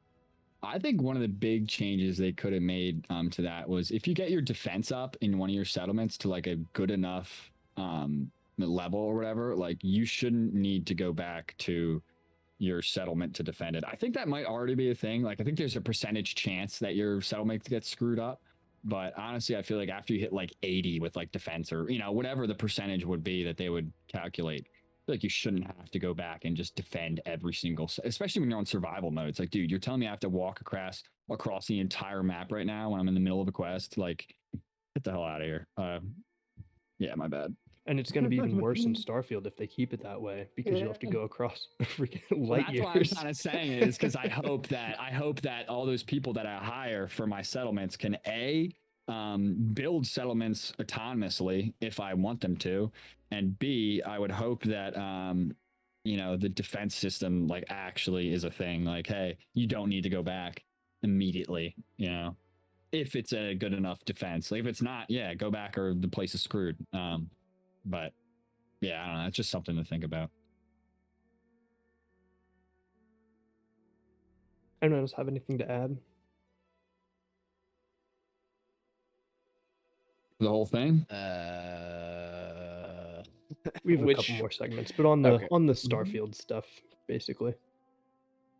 Or the NPC conversation. Okay, I have to ask every time that if I'm gonna be here when there's a guest, I'm gonna what question I'm gonna ask Lex and Mitch. Suke, do you think that we will be able to walk around the inside of our ship? Heck yeah. I don't see a single reason why we wouldn't be able to do that. But do you think we'll be able to walk around the inside of our ship regardless if it's floating in space? Yes. Or moving or warping? Yes. I think not maybe warping. Maybe not warping. Maybe right. Yeah. Just get up out of your cockpit like Mass Effect. Just get up out of your seat. That's one thing I've never played is Mass Effect, and a ton of people have been telling me the last 2 weeks since I've been uploading videos, dude, you gotta play that, Ooh. So I'll definitely get on that. I can hear I actually, what's funny is I hear you huffing and puffing getting ready to tell me to download it. I just downloaded it last night. Oh good, look at that. Nice. Yeah, I downloaded the Legendary Edition. I haven't played it yet, but I am excited. Yes. I'm definitely excited. But to your question, my bad. Sorry, have you just downloaded the actual just the Game Pass menu? Yeah, the Game Pass Legendary Edition. That's what I downloaded. Yeah, you've still got to download 2 and 3. That's awesome. It only downloads the first game. Right. That's classic. Yeah, it's whatever though. Not going to play through all 3 of them today anyway, but No. To get to your point though, I think once we get up into space or whatever, we're just like floating around. I think heck yeah, we're gonna be able to get out of our ship and walk around. Like, why else would the ship be, so big and like, there's just That's what I'm there's no saying. reason for that not to happen. I think you're gonna have to sit in this goes against what I said a couple seconds ago, which I actually don't think that was a mistake on my end. Yeah, I think once we're gonna go into warp speed or whatever, it's like one of those things like sit down in your seat to travel. I think you're gonna have to go into your cockpit and travel. But like other than that, heck yeah, you're gonna be able to walk around. Like you guys saw the concept art of the player character walking around, and they have like a cat and whatever. Like they're for sure, Also, dude. It's of gonna be it's a character mobile sitting- home. Right, exactly. There's also a concept art Oh, of someone reading, yeah, sitting. yep, Yes, yep, they're yep. sitting in the window reading. Oh, Yeah, heck Um, yeah. Yeah, no it's- shot we're not going to be allowed to do that. I think It just it's seems like such a 10,000%. waste. Yeah, Can no, you I don't even imagine? think- Like, oh, you can't. Nope, can't access your shit. Nope. Got to go land. It's like I what? don't even almost subscribe to that. I don't even almost entertain that idea. Is the way I'll put it. Okay, thank you. I just had to get your opinion because I am like, that's all I want. That's all that I Yeah, want. I Like, 105,000%. I think That's a we're going to cool be allowed number. to. Yeah, yeah. I think we're going to be allowed to walk around in our ship. I don't. Yeah. I am It's pretty the sold that warping will be a load screen. Yeah, I'm with it Yeah. too. I think we actually saw the load screen too. If you guys look at the beginning cuts of the gameplay trailer, it shows the Bethesda logo, and then it cuts into you're talking over the microphone to whatever headquarters, probably Constellation. right. And basically, you could see yourself mapping out a jump drive. And what's really interesting about that to me is, so it shows the straight path to where they want to go, and it basically the symbols to me look like it says nope, can't go straight to that place, but you have to.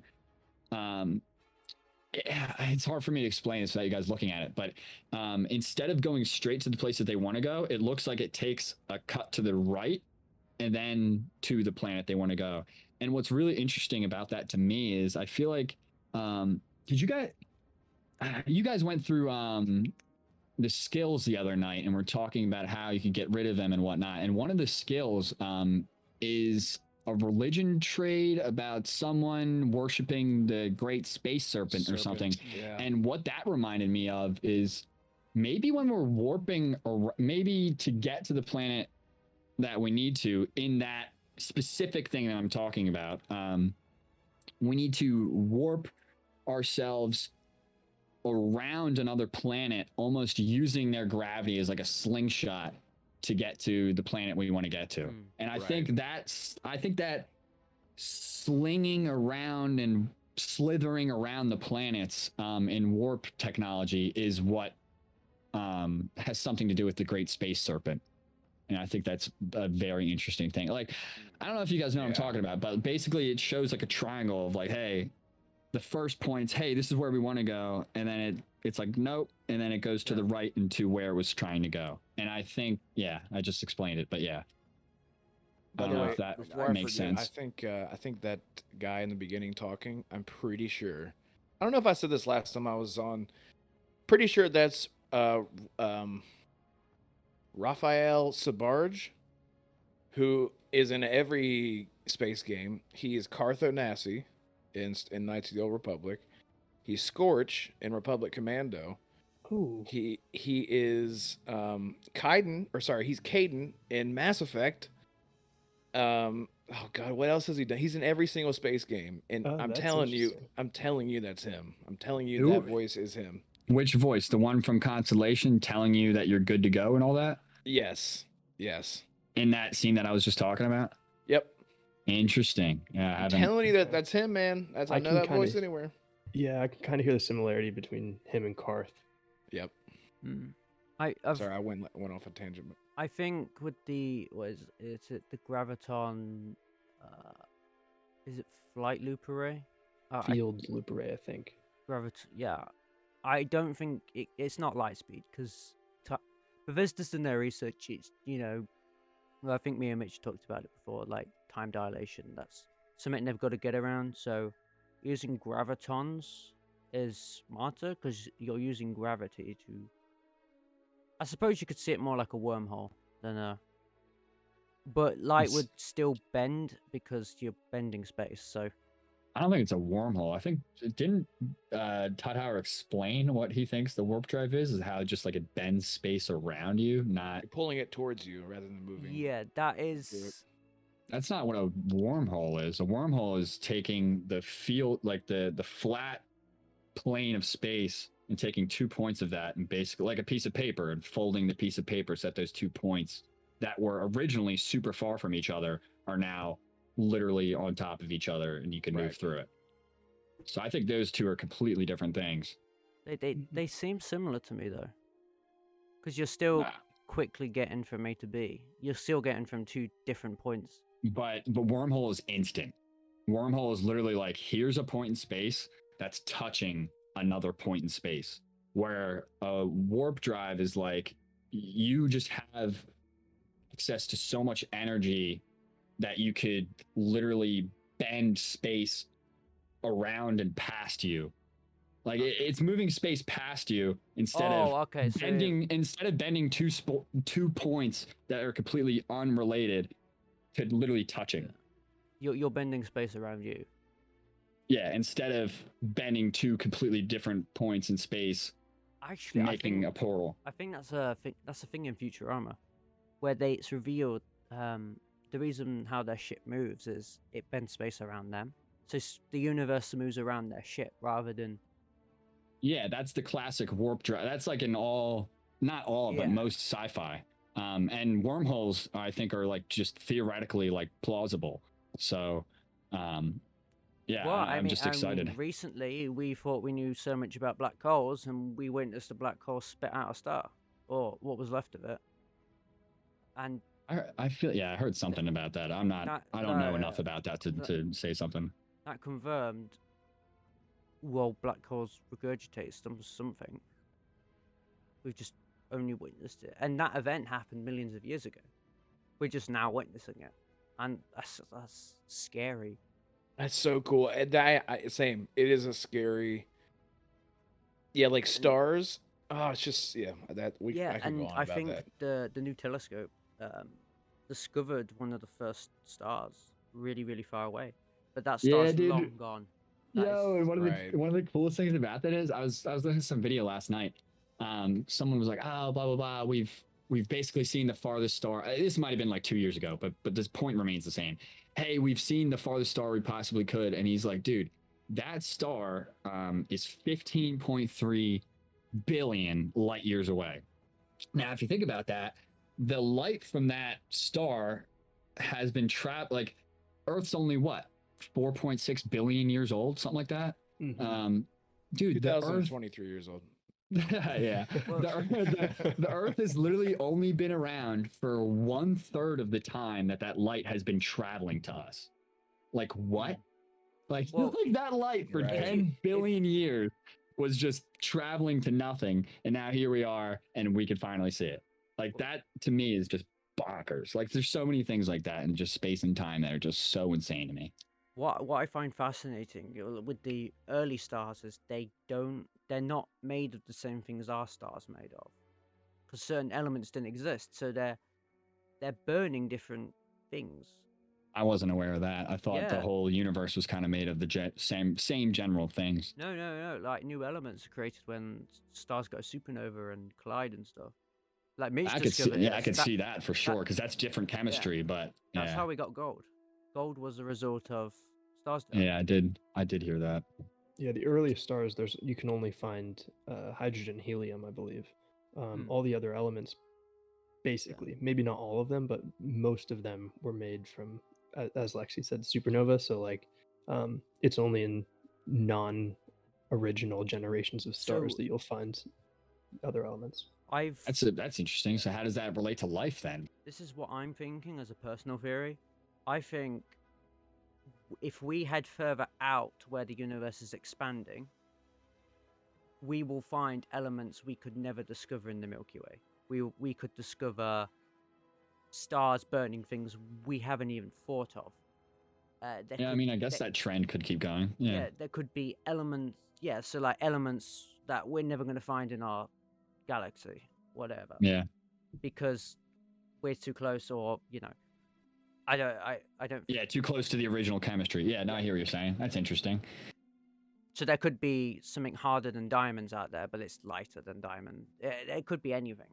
Yeah, no, All I hear what you're these saying. That is elements interesting. we've had to these elements that we've had Mithril. to create ourselves could just exist naturally somewhere. The ones we have to physically, chemically create. Yeah, that only lasts for like a minute or whatever. Yeah. Yeah, no, I hear what you're saying. That's interesting. Yeah, dude, who knows? Dude, who knows what this artifact going to be made out of? I feel like that in itself is going to be a whole nother element or something just crazy. You know what I mean? Like just like alien technology that we just have no clue about. I'm worried because I don't want it to be another Dwemer situation. And like I get it, you know, it's interesting. Like the environmental storytelling, we talked about it. It's super cool. But, you know, I think really the coolest thing possible that they could let us do, which why wouldn't they? Other than being afraid to step out and take that risk, is letting us meet intelligent life. I don't see a different, more exciting thing. Yeah, I really hope it's not piecing together how they died and being like, oh, I hope humanity doesn't do that in the future. You know what I mean? I hope it's not that. I really do. The way Todd likes to do it is he likes a mystery. That's why we never know what happened to the Dwemer. I know, and that's why I'm so afraid, because I think that's what it's going to be. I think don't we, want it to be we that. have a mystery in the artifacts themselves, though. But he's saying once we meet those aliens, that mystery's gone. Yeah. And he likes overarching mysteries that the community literally still hasn't been able to come to a clear answer. Like, who dropped the bombs in Fallout? Yeah. Right? Or like, where did the Dwemer go? Like, it's things like that. True. Like, and that honestly, dude, I think that's where it's going, and I don't like want it to that. do that. Well, sorry, I don't like that. Well, let me explain. So I'm going back to Mass Effect, but I don't want to spoil anything. But Yeah, I was about to say, dude, I'm about to play that, man. No, yeah, I'm not going to spoil anything, but there are certain things that are questioned in the first 2 games that is just part of the lore of Mass Effect's universe. And you get so used to hearing about it as this untouchable thing. It's gone, it's done, it's billions of years ago, it's never going to be. You can only just use your imagination. But then in the 3rd game, something happens that cracks it all open for you, and you're like, that was actually really worth it, because I waited all this time. So how to do that in a single game would be through like DLC. Like, I don't know, like it. I do agree. Like, are we going to be chasing around long gone aliens that we will never get to see, but then we find out what happened to them, and that they were here, and then something, I don't know. I want to see them in their prime. That's basically where I'm at. I want to see what aliens are like in their prime, as Bethesda thinks they are. I think the more reasonable situation is what we just talked about, and what I really hope doesn't happen, which what you were kind of alluding to there, is that it could be stretched over multiple games. And that's kind of what I said at the end of my last video, is like, hey, we might meet them in Starfield too. That's kind of why I said it, but it's just, I don't want to wait 20 years to find out that answer. You know what I mean? know, like, literally, come on, dude. If it's the be all end all of space games, you better have these things in there. Like, you can't just say stuff like that and then, you know what I mean? Like, it's just how I feel about it. It's just, yeah. And I see it from both sides, but I really, really, really, really hope that we don't run into another Dwemer situation. Oh, there's going to be lots of mysteries. Don't worry. Yeah, I'm just hoping. I just hope. My one hope is that, I have a bunch of hopes, but I really hope that we meet aliens in their prime. Like, they have a whole running city. Like, everything's buzzing. I really hope. Like, yeah. I hope we get to decide what happens to them. It's a piece of fiction. It's like the villain line. I always say the piece of fiction is only as good as its mysteries, because from a writer's perspective, it keeps audiences coming back to your works. And Like, that's what's so great about Elder Scrolls and Fallout, and that's why, yeah. it brings people back and it gives them something to talk about, and then they add more to the mystery, and they I solve know. some of it, and you just get all this fan theory like falls apart now. But like with Tolkien and Lord of the Rings, he never explained how magic works. Did he know how magic worked? Yeah, it's just Probably. soft world building. Like, probably he just probably never wrote it because his books Yeah. have been scoured. He didn't explain how magic works, and magic is a mystery in there. How does Lord of the Rings magic work? So it's always great to have a good mystery, but I understand what you're saying. If you really want to meet these aliens, I know, dude. That's the crappy thing, is because I thought about it obviously from both sides a ton. Like, I totally get it. I think that's so interesting, piecing things together. I mean, that's half of what these games are. It's just exploring their environmental storytelling. If you want to pick up a book and read it, dude, it's gonna fill you in for the next 30 minutes of what you're doing. It's gonna make an actual story behind what you're doing. But dude, I just want to meet him. Like, you can't have the be all end all space games and not let me meet an alien. Like, yeah. It seems like they're gonna have another core mystery, and it seems like that's the easiest one to do, right? I just hope it's not. And I'll be repeating myself until you guys stop me. I'll stop you. Yeah. We have a couple things to promote. Both Wolf and you Suke, have some things you want to share. So we introduced Wolf first. So Suke, why don't you tell us about and where we can find you on YouTube, stuff you've got going on there. So first off, so I have a YouTube and I have a Twitch. Honestly, I haven't been streaming that much on Twitch the last couple of weeks, just because I've been so enthralled in YouTube and how to make the best stuff possible and whatnot. But I'm definitely hopping on that soon. Honestly, the next thing we're going to do is try Skyrim Together Reborn. I honestly want to get a feel for that and like kind of compare it against 76 and what I thought 76 was going to be before I played it, and just I kind of want to get a feel for what a Bethesda multiplayer game could be in the sense that I want it to be, because I've played their multiplayer games and I'm not happy. For me, it doesn't seem like a co-op experience. They're all MMOs, and that's just not something it's so different than the experience you get from normally playing the games. And I feel like a real co-op experience, like the idea for it was originally a co-op Fallout 4. Dude, that would murder. I don't know why they haven't done whatever.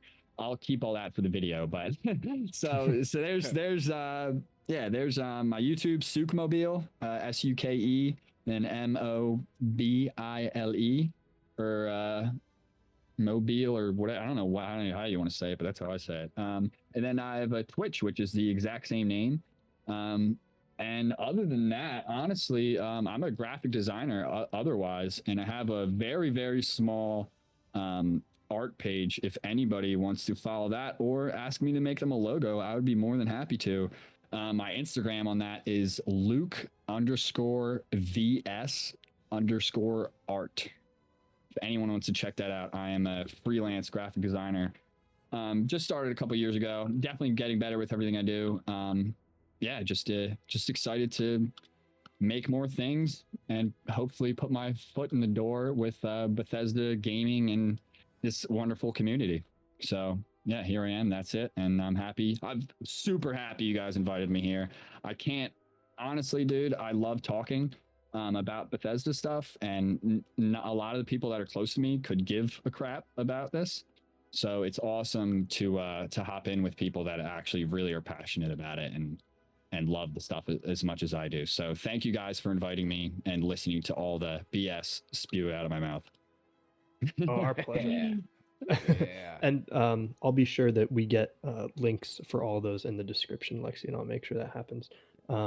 So awesome stuff. And I really think this was the perfect episode for you to come on, because you've clearly done your research on the whole main story stuff. So yeah.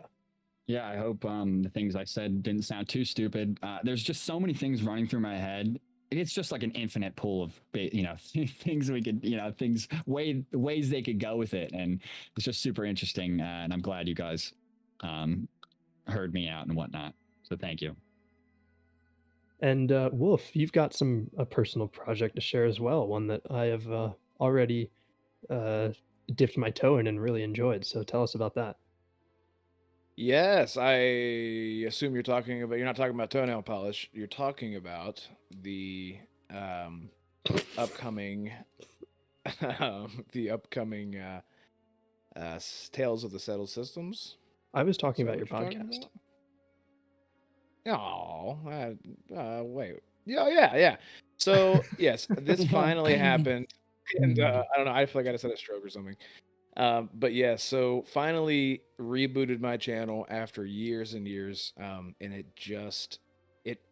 I could tell a whole story about how that actually happened and how it fit into the timing was just crazy. Um, so yeah, finally got. If you can see my face there, you see my face and my beard, and it has been such an amazing outlet just to talk and just to be free. It's a gaming podcast first and foremost, but we like to go on tangents about whatever, and of course I will go on tangents and about things that I try to keep the energy as high as I possibly could, and it would seriously mean so much if people could go check out. There's only 2 podcasts up. If you can go check out the second episode at the very least, and drop a like there and share it and subscribe. And I usually don't push it that hard, but I had to re-upload my last podcast because the audio was just I had to do it, so I lost all the views. So it actually just went up a couple minutes ago, I think. So that's been really exciting. Every Wednesday is when you can find it, and that's at Red Wolf Renegade. Not all one word, Red Wolf Renegade, slash YouTube.com, or dot slash, yeah, it's on YouTube. And you can find me on Twitter at Red Wolf Renegade. I'm the only Red Wolf Renegade on the Twitter space, I believe, so that's why I'm the one and only Red Wolf Renegade. Nice. Your new podcast, I think it's called is it the Renegade? What is it? The Renegade Realm podcast, yes, Renegade and it Realm is on the podcast. channel. Yes, and it is on the channel Red Wolf Renegade. Okay, brilliant. Your podcast, the Renegade Realm podcast, is a great complement to this show because we're very zeroed in on Starfield, of course. Your Right. show takes a broader spectrum. You're talking about Dead Space, you're talking about Fable. So if you want like a broader take on like Xbox news in general instead of just Starfield, Renegade Realm, it's a great place to go. So Thank you so much. I think we're nearing the end here. Does anybody have closing thoughts on this episode on anything? Yes. Does any viewer remember when I said Vasco looks like he's built for carrying like cargo and crates and stuff? Well, sure there's a concept art of Vasco carrying crates on the Bethesda website, and it got posted on the Starfield Countdown's Discord. I was like, I looked at it, saw this little thing carrying a crate out the frontier, and I just tagged Mitch. I was like, I was right. Like, I was so awesome. proud because I've been talking about this for a year and I haven't seen anyone talk about it. That's The awesome. way Vasco's built, he looks like he could carry crates off your ship. Yeah, I can't wait for the exact opposite to happen when we figure out what the main story is for me. It seems obvious too, but they could easily use forklifts, like mini forklifts, to like move crates. But he is a mini forklift. He's just an AI mini forklift. Yeah, I'm so happy that I got that right. I just missed this concept art. Do you think And I- that once we're able to romance Vasco, that he'll carry us? Yes. Into the sunset. Like a piggyback. Yeah. Unfortunately, I think Todd's gonna deny us Vasco fans the luxury of romancing the wonderful robot. That's horrible. How could Lexi, I did give you your. Not buying the game anymore. I did give credit where it was due when we first found out about that in like episode 10 or something. I was like, you said that. Well, I had to double check it was Vasco because it was a bit pixelated. But I was like, yeah. that's Vasco carrying a crate. It can't be anything else. That's the only concept of Vasco carrying a crate, and I'm glad I found it. And they got them loaded up with guns and stuff too. It's a whole bunch of that. Yeah. Okie dokie. We are going to skip recommendations this time just because we're running pretty long on time. So I think we'll move on to the outro then and close out episode 20. So you can find us on Twitter at LoreFieldNet, where we share news, analysis, and finds on the game. You can also join us at the Lore subreddit r/Lorefield. We're always looking for new members over there, and it should be a great place to discuss lore as we get closer to release. We're on YouTube as Lorefield. You can subscribe for all of our podcasts and some video content in the future, such as episode 2 of Tales from the Settled Systems, which I know Wolf is hard at work on right now. And we have a Yes. Discord. Join us and some wonderful members of the Starfield community for lore discussion and more. And our guests, you can find Red Wolf Renegade on YouTube and Twitter, and listen to things like the Renegade Realms podcast for Xbox content. And Sukemobile, you can find him at youtube.com/Sukemobile and twitch.tv/Sukemobile, as well as his art profile on Instagram at Luke_VS_art. Thanks so much, everybody, for listening. I think we'll see you next time. Bye. Later. Thank you guys. Well.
I'm so excited. I never got the Pit Boy for Fallout 76 or 4. The one for 76 looks really cool.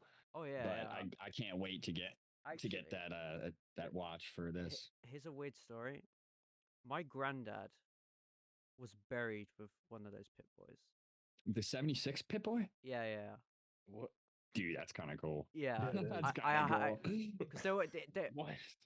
a bunch of stuff was going in this casket, so I was like, I'm gonna give him this. I've got a new one that I poorly built, but Did you put it on him?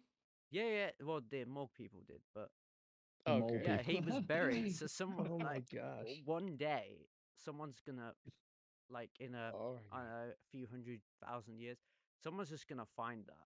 What's Probably. this Awesome. technology? What's this Yeah, he was a technology? vault dweller.